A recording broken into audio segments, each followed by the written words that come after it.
Good morning friends, मेरे YouTube channel पर आपका फिर से स्वागत है। हम लोग राजस्थान सरकार की विकास योजनाएं पढ़ रहे थे, उसमें काफी सारी योजनाएं हम कवर कर चुके हैं। आने वाली योजनाओं को भी विस्तार से समझना हमारे बाकी है। उसमें देखिए कि महिला विकास, महिला शिक्षा, लिंगानुपात में सुधार एवं काफी सारी योजनाएं हम लोग जो है कवर कर रहे हैं। उसमें बेरोजगारी उन्मूलन योजनाओं के क्रम में भी हम योजनाएं पढ़ने वाले हैं और महिला विकास की काफी सारी योजनाएं जो एग्जाम के पॉइंट ऑफ व्यू से बहुत ज्यादा महत्वपूर्ण है, तो उन्हें हम स्टेप बाय स्टेप कंप्लीट करते हैं। आज मैं जो योजना पढ़ाने वाला हूँ उसका टॉपिक इस प्रकार है कि बेरोजगारों को संबल देना, बेरोजगारों को प्रोत्साहन राशि देना ताकि वो अपने जीवन में पैसे की कमी के कारण आगे बढ़ने में सफल नहीं हो, तो उसके लिए वो प्लानिंग करें कि हम लोग कैसे जो है हमारी इंटेलिजेंसी को यूज करते हुए योजनाओं का लाभ लें और इसके कारण जो है हमारा करियर डिस्टर्ब नहीं हो। वो चीज अभी हम पढ़ने वाले हैं। आप लोग जानते होंगे कि राजस्थान सरकार का सबसे बड़ा एग्जाम है आरएएस और आरएएस का एग्जाम कंडक्ट करवाती है आरपीएससी। वैसे ही हमारे इंडिया का सबसे हार्ड एग्जाम है यूपीएससी का आईएएस एग्जाम। इन दोनों ही एग्जाम्स में बहुत ज्यादा प्रिपरेशन करनी पड़ती है और बहुत ज्यादा पैसा उसमें लगाना पड़ता है।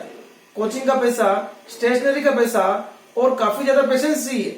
तो उस चीज में क्या है कि सरकार हमें लगातार मोटिवेट करने के लिए एक योजना चला रही है। वो योजना मैं आपको पढ़ाने वाला हूँ। वो योजना है मित्रों अनुप्रति योजना। अनुप्रति योजना।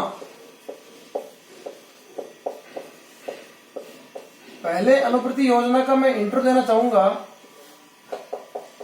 एक बार आरएस एग्जाम में अनुप्रति योजना के बारे में पूछा था कि इस योजना की शुरुआत कब हुई थी। इसकी शुरुआत हुई थी 2005 में। अब बताने वाला हूं मैं कि योजना क्या बेनिफिट है। इस योजना में पहले जब शुरू हुई थी तब केवल एससी, एसटी और बीपीएल इनको ही लाभ मिल रहा था, लेकिन बाद में अन्य वर्गों के लोगों को भी जोड़ा ताकि उनको बेनिफिट भी मिल सके। पहले मैं बताना चाहूंगा कि लाभ किन किन को मिलता है।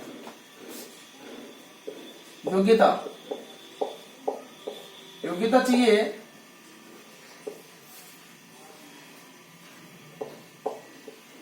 राज्य का मूल निवासी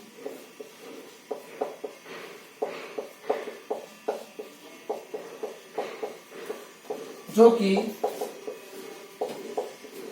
एससी, एसटी एवं किसी भी वर्ग, किसी अन्य वर्ग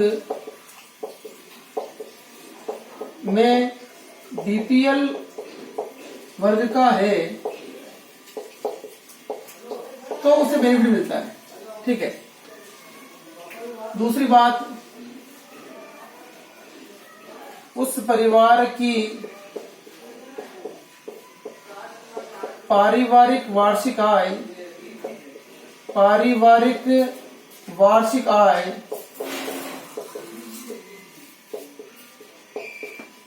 2.5 लाख से ज्यादा नहीं हो, 2.5 लाख से अधिक नहीं हो। ठीक है, ये चीज। आगे एक और चीज, एग्जाम कौन कौन से हैं और प्रोत्साहन राशि कितनी कितनी मिलती है वो देखते हैं कि अनुप्रति योजना में लाभ किनको मिलेगा। एससी, एसटी, अन्य वर्ग के बीपीएल जिनकी पारिवारिक वार्षिक आय 2.5 लाख से कम हो। बीपीएल तो हम जानते हैं कि बीपीएल में 50,000 से कम होगा तो ही उसे बीपीएल माना जाएगा। वो सारी चीजें। अब देखिए प्रोत्साहन राशि मिलेगी। पहले हम एग्जाम लेते हैं आरएएस का, है ना। आरएएस का फुल फॉर्म होता है Rajasthan administrative services. Rajasthan administrative services. Exam कौन कंडक्ट करवाता है इनका एग्जाम करवाता है आरपीएससी का full form Rajasthan public service commission,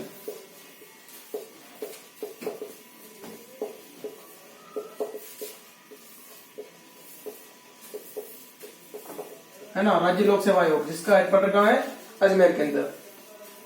exam RS का है। आरएस में 3 चरण होते हैं।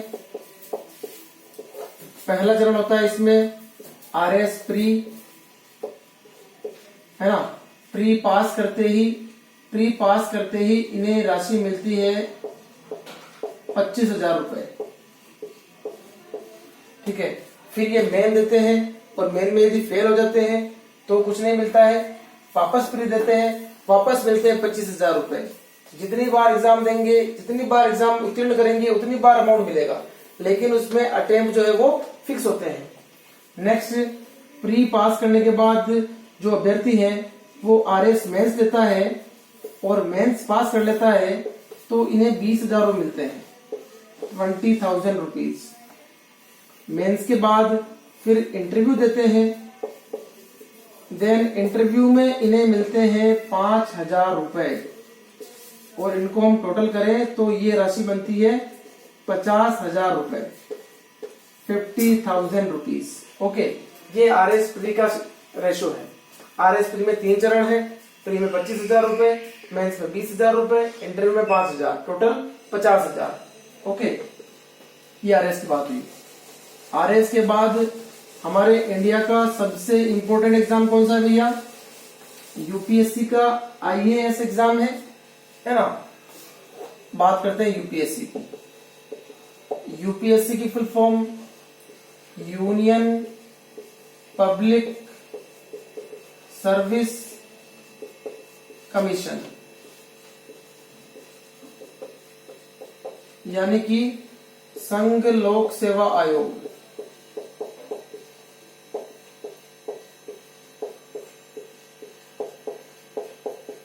इसका हेडक्वार्टर कहाँ है? हेडक्वार्टर न्यू दिल्ली में है। हम एग्जाम की बात करेंगे IAS, an IAS officer. IAS का फुल फॉर्म होता है इंडियन एडमिनिस्ट्रेटिव सर्विसेज।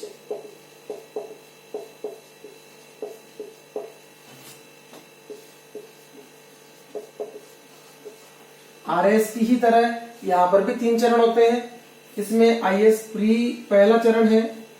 जैसे ही स्टूडेंट प्री पास करता है और प्री पास करते ही इन्हें मिलता है 65,000। ओके, देन प्री के बाद ये मेंस देते हैं और मेंस पास करते हैं तो फिर मिलता है 30,000। देन इंटरव्यू,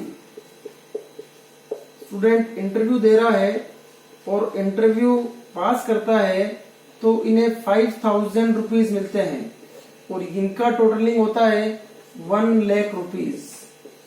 1 लाख रुपए की प्रोत्साहन राशि इन्हें मिलती है।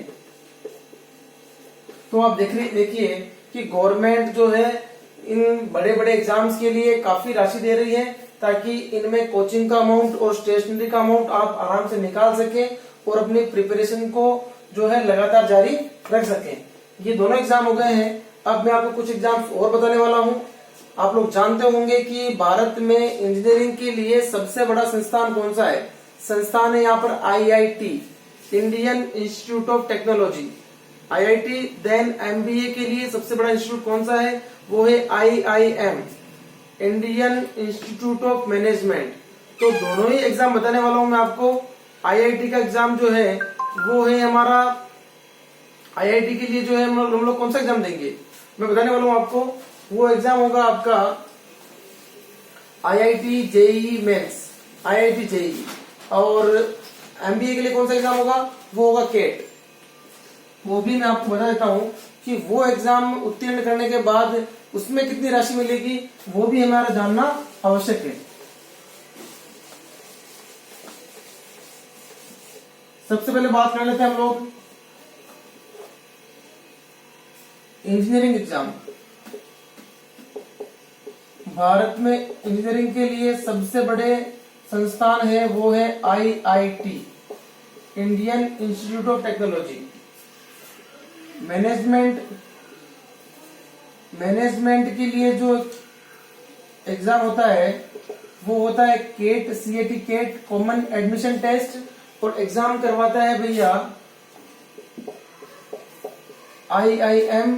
यहाँ पर आप IIT में एडमिशन लेते हैं, यहाँ IIM में लेते हैं, लेकिन यहाँ भी जो है वो 2 स्तर होते हैं। पहले एंट्रेंस एग्जाम होता है, एंट्रेंस एग्जाम आप क्लियर करते हैं, फिर आपका GDPI होता है। GDPI मतलब group discussion and personal interview, GDPI भी क्लियर करते हैं। फिर आपका फाइनल एडमिशन होता है, फाइनल एडमिशन। इधर लिखूंगा मैं आपको अमाउंट, आपको मिलने वाली राशि, ठीक है। तो ये जो बात कर रहे हैं हम लोग इंजीनियरिंग और मैनेजमेंट की, इसके साथ में एक एग्जाम और ऐड कर लीजिए, वो है मेडिकल एग्जाम। और आजकल मेडिकल एग्जाम नीट नाम से होता है, NEET नीट। तो ये सारे एग्जाम में फाइनल एडमिशन के बाद ही पैसा मिलता है, और वो अमाउंट होता है 40 से 50 हजार के बीच। तो ये भी काफी ज्यादा बेनिफिशियल है। ओके, ये चीज हम जो है वो अनुप्रति योजना के अंदर ध्यान कर लेंगे। पहली चीज, शुरुआत 2005 में हुई थी। बेनिफिट किस को मिलेगा? SC ST, जनरल OBC के ओनली BPL, ठीक है। और RS IAS का बात आप क्लियर कर लें। उसके बाद इंजीनियरिंग, मैनेजमेंट और मेडिकल एग्जाम, ये जो है अनुप्रति योजना के अंदर कवर होंगे। आप इन्हें अच्छी तरह याद कर लें। मित्रों, अनुप्रति योजना के बाद हम लोग पढ़ेंगे अन्नपूर्णा भंडार योजना। अन्नपूर्णा भंडार योजना,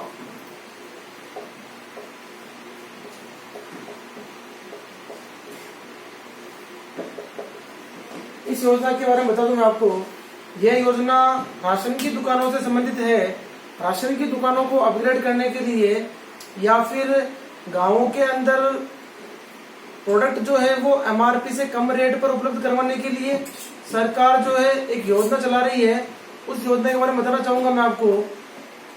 ये चीज वो है कि इसमें राशन की दुकानों को अपग्रेड करके उन्हें मिनी मॉल में परिवर्तित करें, ताकि उन्हें जो है जो प्रोडक्ट रेट जो है बड़े बड़े मॉल्स में या बड़े स्मार्ट जो बाजार होते हैं वहां मिले, वही चीज अगर गाँव में राशन की दुकानों पर मिल जाए और वो अन्नपूर्णा भंडार के रूप में काम करे तो कितना बेनिफिट होने वाला है। इसलिए जो है इस योजना का अपग्रेडेशन राजस्थान ने 2015 में किया था और इन्हें उचित मूल्य की दुकानों को अन्नपूर्णा भंडार में परिवर्तित कर दिया गया। इसकी शुरुआत हुई थी सरदार वल्लभ भाई पटेल के बर्थडे पर, और सरदार वल्लभ भाई पटेल का बर्थडे आता है 31 अक्टूबर को। राष्ट्रीय एकता दिवस भी आता है। 31 अक्टूबर 2015 की बात है।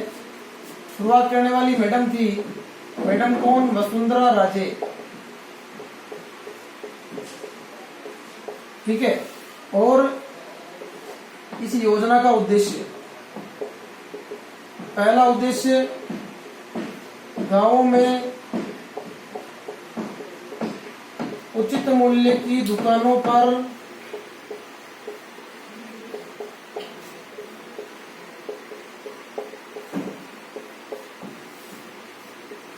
केरोसिन, गेहूं एवं चावल के अलावा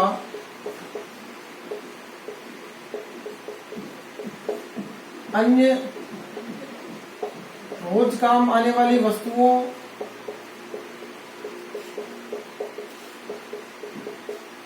को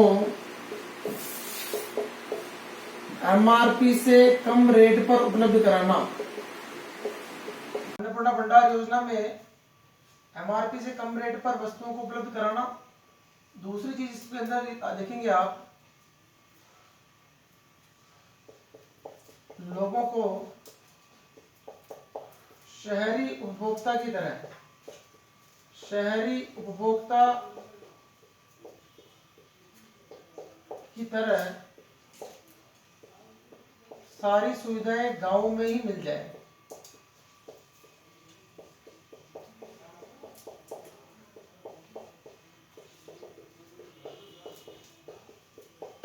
दूसरी चीज 2019 के अंत तक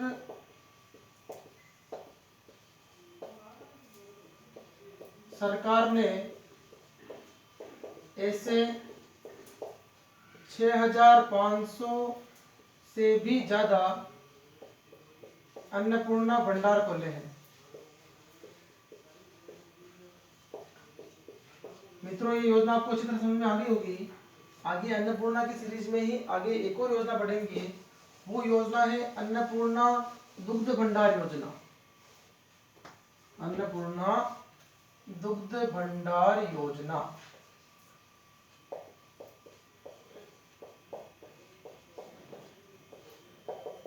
सरकारी विद्यालय में पहली से 8वीं तक के बच्चों को मिड डे मील योजना के तहत खाना मिलता है और खाने के साथ साथ में सरकार चाहती है बच्चों में कैल्शियम की कमी भी पूरी हो जाए। इसके लिए उन्हें लगातार गर्म दूध उपलब्ध करवाया जा रहा है। तो इस योजना की शुरुआत हुई थी 2 जुलाई 2018। किसके द्वारा? मैडम यानी कि श्रीमती वसुंधरा राजे जी ने यह योजना शुरू करी थी। योजना का उद्देश्य क्या है? उद्देश्य है सरकारी विद्यालय में पढ़ने वाले छात्रों को, जो कि कक्षा 1 से लेकर 8वीं तक में है, उन्हें अलग अलग मात्रा में दूध उपलब्ध करवाना।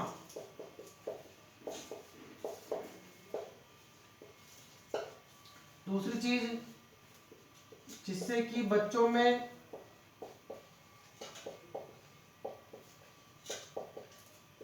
कैल्शियम की कमी पूरी हो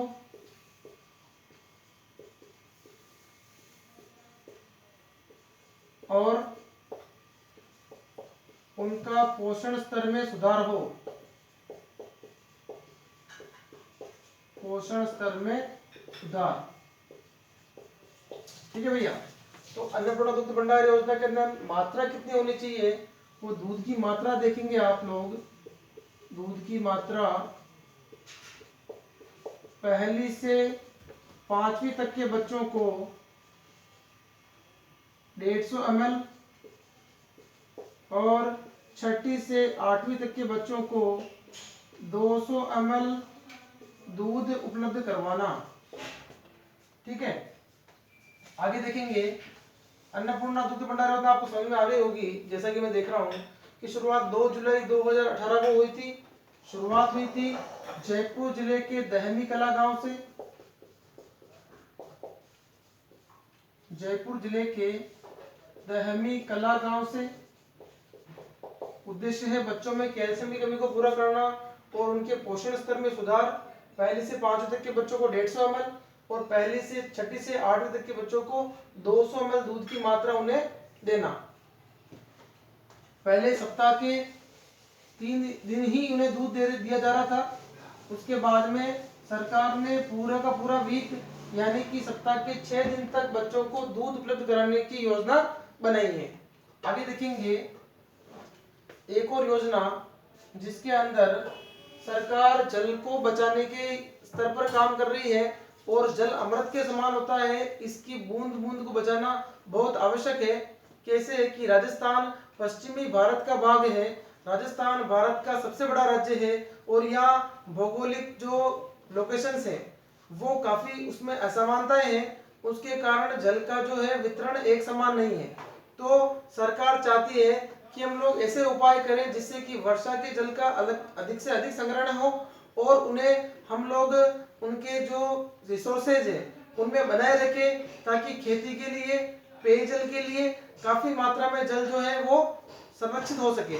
उसके लिए सरकार एक योजना चला रही है, उसका नाम है मुख्यमंत्री जल स्वावलंबन योजना। मुख्यमंत्री जल स्वावलंबन योजना।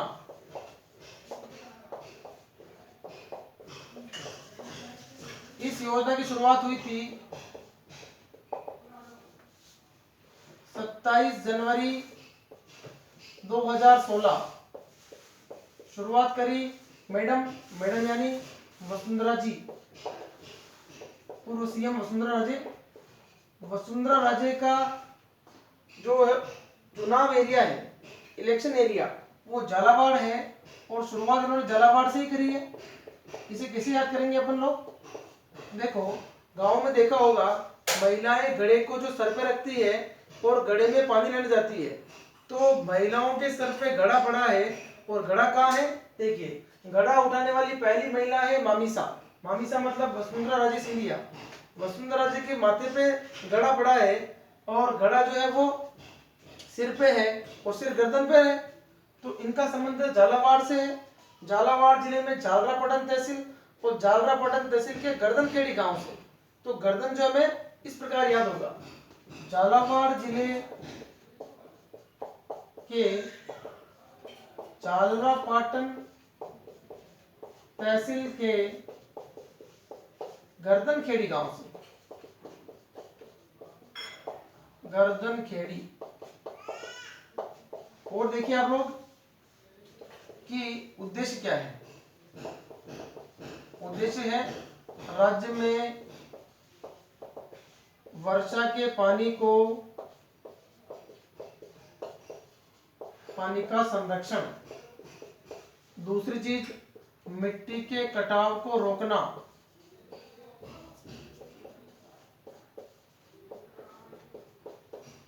एक और चीज इसमें है कि कितने गांव में शुरुआत करी है? तो गांव की संख्या थी भैया, शुरुआत करी थी 3529 गांव में। जहां पानी की कमी है वहां पे शुरुआत कर दी और बाद में उन्होंने उद्देश्य लिया है कि हर साल हम लोग 6-6 हजार गाँवों को शामिल करेंगे। 2016 में 6,000 गांव लिए, 17 में फिर 6,000 गांव लिए, 18 में फिर 6,000 गांव लिए, 19 में 6 और 20 में भी 6। अगर इनका टोटलिंग करें हम लोग, 6 दूनी 12, 6 तिया 18, 6 चौक 24, 6 पंजे 30, तो 30,000 गांव तो ये हो गए। 30,000 गांव में 3529 और जोड़ दो तो ये जो है लगभग 33,500 गांव हो जाते हैं। तो इतने गांव में अगर इस तरह की व्यवस्था हो जाएगी तो पानी को बचाने में काफी मदद मिलने वाली है। तो बताऊं मैं आपको कि जल के स्रोतों में कैसे पानी की मात्रा को जो है वो संरक्षित बनाया जा सकेगा।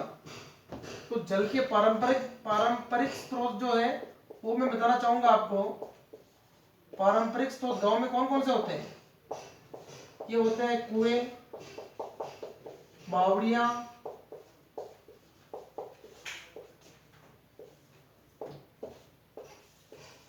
नहरें, पानी के टैंक,